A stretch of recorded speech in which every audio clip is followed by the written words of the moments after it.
Most people think empires are built by war, but they're wrong. The real empires, the ones that last, are built by money, because armies can conquer nations, but finance can conquer the world. For 300 years, one tiny island used a financial machine so advanced that it ruled 1/4 of the earth, not with swords, not with bravery, but with credit, contracts, stock markets, monopolies, and a banking system centuries ahead of everyone else. This is the story of the British Empire you never learned in school. It's not the story of kings, colonies, or glory, but the story of money. How Britain turned debt into power, trade into territory, corporations into governments, and finance into an empire. Because the truth is simple. Britain didn't just win battles, it won balance sheets. And once you understand how it did that, you'll understand how modern power works today. Britain didn't conquer the world with soldiers. It conquered it with money, with credit, with contracts, and with a financial system that rewrote the rules of power. Long before Wall Street existed, London was already running the world's financial engine. But in the beginning, England was not strong. It was weak, chaotic, and financially exhausted. Wars drained the treasury, inflation destroyed savings, and the government had no reliable credit. Empires don't run on bravery, they run on money. England was running out of both. So it made a decision that would change global history. It outsourced its financial survival to a corporation. In 1694, the Bank of England was born. Not as a national bank, but as a private one, a corporation with the power of a state. It could lend to the government, it could issue notes, it could create credit, and in exchange, the government could wage war. No gold needed. Debt became Britain's greatest weapon. While other empires dug for silver, Britain printed bonds. Credit was faster than gold, cheaper than armies, and more scalable than territory. War after war, Britain borrowed more, and borrowed again. And something strange happened. It didn't collapse, it won. Rivals like France struggled under the weight of war finance. Spain drowned in silver, but lacked credit structures. The Dutch had markets, but not the military. Britain merged both, and that merger created a new kind of power. Financial militarism. Money funded ships. Ships protected trade. Trade funded corporations. Corporations conquered territories. Territories produced commodities. Commodities generated profit. And profits returned to London. It was the richest loop in history. But the loop needed more than banks. It needed corporations. Not the kind we know today, but corporations that could wage war. The East India Company became the prototype. Technically private. It's practically sovereign. It traded. It taxed. It negotiated. It conquered. No corporation had ever operated like this. It didn't serve Britain. Britain served it. Shareholders demanded profit. Profit demanded expansion. Expansion demanded force. The company didn't ask for colonies. It manufactured them. And once territories were secured, trade monopolies were established. Monopoly was the real prize. Monopoly meant predictable revenue. Predictable revenue meant stable dividends. Stable dividends attracted investors. Investors provided capital. Capital funded more expansion. This was capitalism before capitalism had a name. Tea, spices, textiles, opium. Commodities flowed into Britain. Money flowed back into London. But the true engine behind British expansion was the Navy. The Navy didn't win wars for territory. It won wars for markets. Markets lasted longer than colonies. Markets generated cash flow for generations. And every successful trade route strengthened the city of London. London became the clearinghouse of the world. Insurance emerged. Shipping finance emerged. Commodities markets emerged, then bonds, then bills of exchange, then corporate shares. Tools no other empire understood. France had armies. Spain had gold. The Dutch had merchants. Britain had a financial system. And that system scaled faster than any navy ever could. By the early 1800s, the Industrial Revolution supercharged the machine. Factories demanded raw materials. Colonies supplied them. Cotton from India, sugar from the Caribbean, opium for silver, silver for tea, tea for British consumers, profits for London. Britain no longer needed to conquer land, it conquered supply chains. Supply chains produce more power than armies. Because armies end battles, supply chains never stop. London became the heart of a global cash flow empire. Most nations didn't even realize they were inside it. They traded with Britain. They borrowed from Britain. They insured through Britain. They shipped through Britain. They banked through Britain. And once money flows through your capital, power eventually follows. This wasn't competition. It was capture. The British Empire expanded without a single territorial claim. It expanded through ports, through contracts, through credit, and through corporations, which is why Britain didn't fear losing America. Because by the time the United States declared independence, Britain had already built something far bigger than colonies. It had built a financial ecosystem. An ecosystem that didn't need geography, it needed participation. And America still participated. Because independence frees a country politically, but finance keeps it economically connected. The British understood this before anyone else. That's why the empire never bragged about how much land it owned. It bragged about how much trade it controlled. Land generates pride. Trade generates profit. Pride is expensive. Profit pays forever. Britain never chose pride.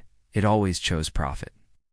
That choice made it the richest empire in world history. Didn't end wars, it monetized them. It didn't free markets, it created them. It didn't conquer people, it captured cash flow. And once you control cash flow, you control the world. By the early 1800s, Britain had mastered something no other empire understood. How to convert trade into finance, and finance into power. The Industrial Revolution didn't just create factories, it created capital. Factories demanded cotton, cotton demanded colonies. Colonies demanded ships, ships demanded insurance. Insurance demanded banks. Everything connected, and all roads led back to London. But the system was missing one final ingredient, universal currency. Because trade is useless without trust. Trust needs a standard. So Britain chose gold. Gold was scarcity. Gold was certainty. Gold was credibility. Britain didn't just back its money with gold, it weaponized gold. The gold standard made the British pound the most trustworthy currency on earth. Merchants trusted it. Banks relied on it. Countries pegged to it. Once the pound became the world's reference, Britain controlled global pricing. Controlling prices is more powerful than controlling armies. Armies win battles. Prices win economies. But gold alone didn't build the empire. Credit did. The pound stabilized the system. Credit expanded it. Credit lived in one place, the City of London. The city wasn't large, just 1 square mile, but it operated as a private jurisdiction, with its own laws, its own courts, and its own financial network. Within that square mile, global trade was financed. Commodities were priced, insurance was negotiated, debt was issued.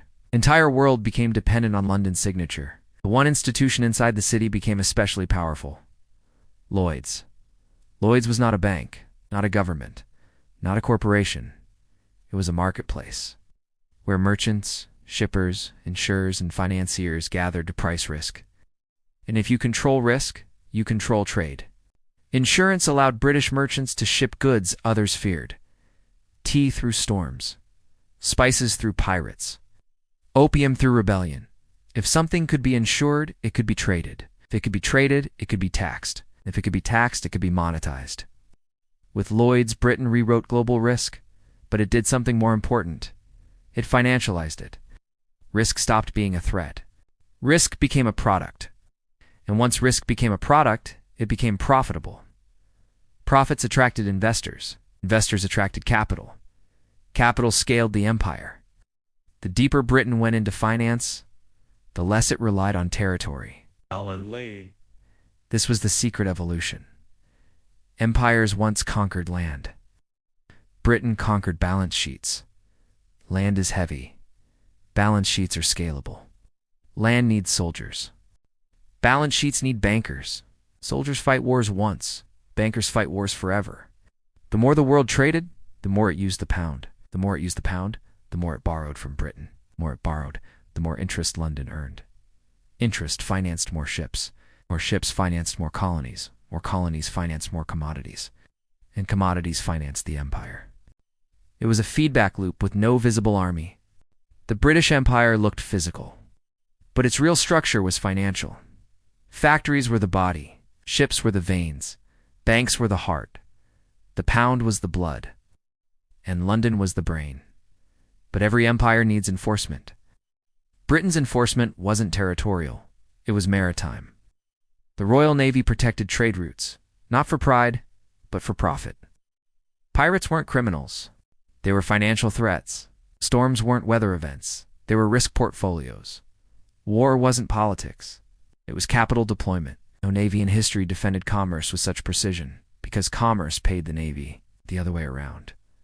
War became a business, and business shaped policy. When the British fought Napoleon, they didn't fight to defend land. They fought to defend markets. Napoleon understood nationalism. Britain understood finance. France ran out of money. Britain raised more. When France tried to block trade, Britain blockaded entire coastlines. Trade routes mattered more than borders. Borders define geography. Trade defines power. Once Napoleon fell, Britain took control of the world's shipping lanes. Control of shipping meant control of commodities. Control of commodities meant control of pricing. Control of pricing meant control of profits. By the mid-1800s, the British Empire was not just a political empire, it was a pricing empire. But the most profitable market Britain ever built was China. Not for tea, for silver. China only accepted silver. Tea was paid in silver. Silver left Britain. Silver leaving Britain was unacceptable. So the British solved the problem with opium. Opium bought Chinese silver. Silver bought Chinese tea. Tea bought British profits. And profits returned to London. Yet the Opium Wars were not moral conflicts. They were balance sheet wars. Wars fought to correct trade deficits. Most countries fight wars for honor. Britain fought for cash flow, and cash flow always wins. But a new problem was emerging. The Industrial Revolution made Britain rich, but it made other nations stronger. Germany industrialized. America industrialized. Japan industrialized. Empires don't die when enemies invade. They die when competitors innovate. Britain still had the pound, the navy, the colonies, but capital flows were shifting. America had factories larger than Britain, railroads longer than Britain, resources deeper than Britain. Germany had chemistry, steel, engineering. Japan had discipline, industry, ambition. The financial empire was about to be tested. The trigger was 1914. World War I was not just a military event. It was a liquidity crisis. War demanded financing. Financing demanded credit. Credit demanded trust. Trust demanded gold. But gold drained fast. Britain suspended the gold standard. Credit markets shook. For the first time, London needed Washington. America provided loans, supplied goods, expanded credit. Wall Street began to rise, quietly, strategically, inevitably. When the war ended, Britain claimed victory. But on the balance sheet, victory was expensive. Empires aren't destroyed by defeat, they are destroyed by debt. Britain restarted the gold standard, but the world had changed. Trade patterns shifted, industry shifted, finance shifted. Slowly capital flowed across the Atlantic. But even weakened, the British financial machine kept operating, because empires don't collapse overnight, they unwind over decades. One institution at a time. One market at a time. One currency at a time. World War II accelerated the unwinding. The pound wasn't trusted. The dollar was liquid. America had gold. Britain had debt. The global financial center was moving. But part 3 is where the final transformation happens. Because financial empires don't really die. They evolve. Britain didn't lose the game. It changed the rules. By the late 19th century, the British Empire had reached the peak of its financial power.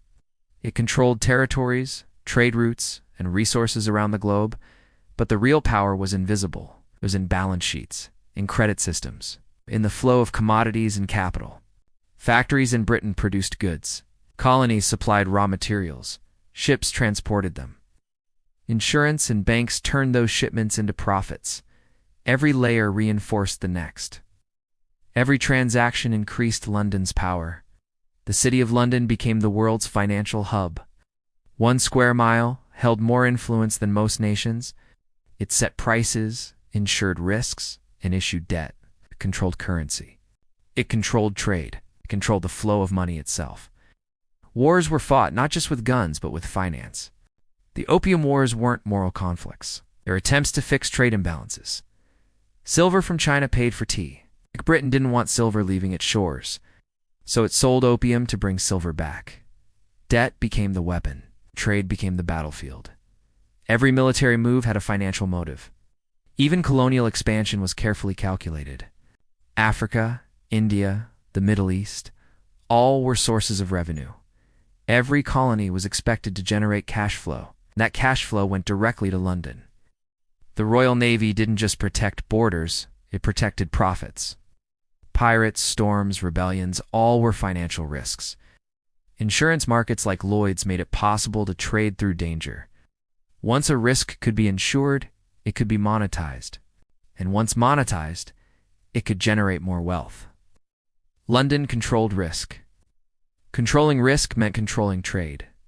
Controlling trade meant controlling empires. By the early 20th century, Britain was no longer primarily a manufacturing power. Its dominance came from finance. The Industrial Revolution had given it capital. But capital alone was not enough. It needed global reach. And Britain had built it. Credit networks, banks, insurance companies, and shipping lanes all worked together. The empire's heartbeat was financial, not territorial. But no system lasts forever. Competition emerged. Germany industrialized rapidly. The United States industrialized even faster. Their factories were efficient. Their labor costs were lower. Their infrastructure was modern. Britain's advantage began to erode. When production weakens, financial power is threatened. Finance was Britain's true weapon. World War I tested that weapon. Global trade stopped. Shipping slowed. Insurance premiums skyrocketed. Credit markets froze. The British government had to borrow heavily. For the first time, it relied on loans from New York. The financial center of gravity was shifting. America discovered that lending to empires during war could be more profitable than forming empires in peace. Debt became the new battlefield. After the war, Britain looked victorious on maps, but the empire's balance sheet was strained. Debt levels were high. Gold reserves were low. The pound struggled to remain the world's reserve currency. Attempts to restore the gold standard in the 1920s failed. Exports became expensive. Factories suffered, and employment rose. The empire's financial machine was under stress. The Great Depression worsened the situation. Colonies defaulted. Commodity prices collapsed. Banks failed. Britain had built a global system of finance, but the system was fragile. Other nations, like the United States, recovered faster. They centralized power. They financed infrastructure. They rebuilt industrial capacity. Britain relied on colonial extraction to survive. Extraction creates resentment. Rebellion followed. India sought independence. Egypt demanded control. African colonies resisted. By World War II, Britain was still vast, but the cost of maintaining the empire was unsustainable. The war required massive borrowing. Factories struggled. Shipping routes were attacked. Insurance markets were unstable. After 1945, the map still showed an empire. But the financial reality was very different. Debt was high. Production capacity was limited. Colonial profits were declining.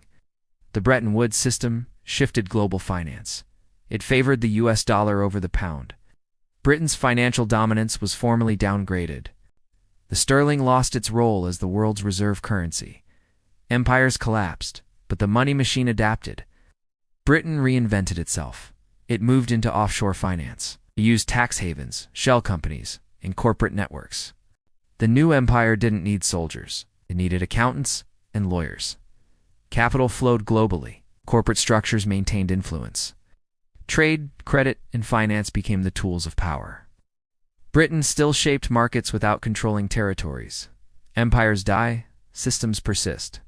The money machine survived. It evolved into a modern financial network, one that continues to influence global capitalism today. Britain may no longer control colonies, but it still controls flows of capital. Banks, corporations, investments, and offshore networks trace their origins to the empire. Finance, not land, became the lasting legacy.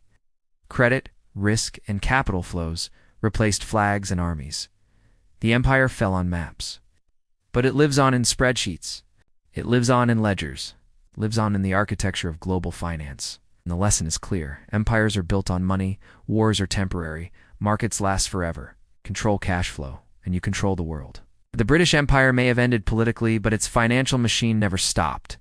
It only evolved. And today, when corporations move billions across borders in seconds, when capital flows are invisible yet unstoppable, you are witnessing the legacy of Britain's greatest invention, the money machine. History shows that the most enduring empires are not fought with guns or glory. They are fought with ledgers, credit, and risk. The British Empire mastered all three. This is how a small island created the most powerful financial empire the world had ever seen. And even after centuries, its influence can still be felt in global markets, banking systems, and the architecture of modern capitalism. If you enjoyed this deep dive into financial history and want to uncover more hidden stories of money and power, make sure to subscribe to our channel. Hit the bell icon to get notified every time we release a new documentary. Your support helps us bring more stories of empires, finance, and hidden power to your screen. Thank you for watching.